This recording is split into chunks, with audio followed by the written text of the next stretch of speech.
एक समय की बात है, एक पहलवान था जो अपनी शारीरिक शक्ति और कदकाठी पर बहुत घमंड करता था।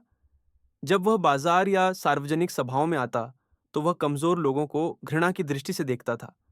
वह अक्सर एक नेक, शांत और कमजोर धार्मिक विद्वान, मौलवी, को देखकर उसका उपहास करता था और उसे अपनी ताकत के सामने तुच्छ समझता था। विद्वान हमेशा चुप रहते और उसकी बातों पर ध्यान नहीं देते थे। बहुत समय बीत गया और समय का पहिया चलता रहा। पहलवान की जवानी और ताकत, जो केवल शरीर पर निर्भर थी, कम होने लगी। बुढ़ापे ने उसे कमजोर कर दिया और उसकी प्रसिद्ध कदकाठी खत्म हो गई। जो लोग कल उसकी ताकत की तारीफ करते थे, आज वे उसे पहचानते भी नहीं थे और न ही उसकी कोई कद्र बाकी रही। वह बाजार के एक कोने में अकेला और थका हारा बैठा पछताता रहा। लेकिन उसी बाजार में वह नेक धार्मिक विद्वान अब भी मौजूद थे। हालांकि वे भी उम्रदराज हो चुके थे, लेकिन उनके चेहरे पर ज्ञान का प्रकाश और भी चमक रहा था।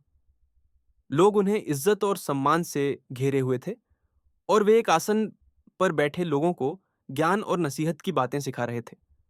उनका पद और प्रतिष्ठा समय के साथ कम होने के बजाय बढ़ चुका था। बूढ़े पहलवान ने यह दृश्य देखा तो वह शर्मिंदगी से सिर झुकाए विद्वान के करीब आया और पछतावे की स्थिति में खड़ा हो गया।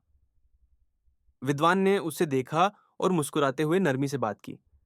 पहलवान को तीव्रता से एहसास हुआ कि जिस चीज, ताकत पर उसने घमंड किया था, वह नश्वर थी, जबकि जिस चीज, ज्ञान और नैतिकता को वह तुच्छ समझता था, वह स्थायी और अमर साबित हुई। कहानी का नैतिक: शारीरिक शक्ति और बाहरी प्रसिद्धि अस्थायी और नश्वर होती है। यह समय बीतने के साथ खत्म हो जाती है और इंसान को अकेलेपन और पछतावे के सिवा कुछ नहीं देती। इसके विपरीत, ज्ञान, बुद्धि और अच्छे नैतिकता की शक्ति, आंतरिक शक्ति, स्थायी है और इंसान की इज्जत को हमेशा कायम रखती है। हमें नश्वर चीजों के बजाय स्थायी मूल्यों पर ध्यान देना चाहिए, ताकि जीवन के अंतिम हिस्से में भी हमारा सम्मान बाकी रहे।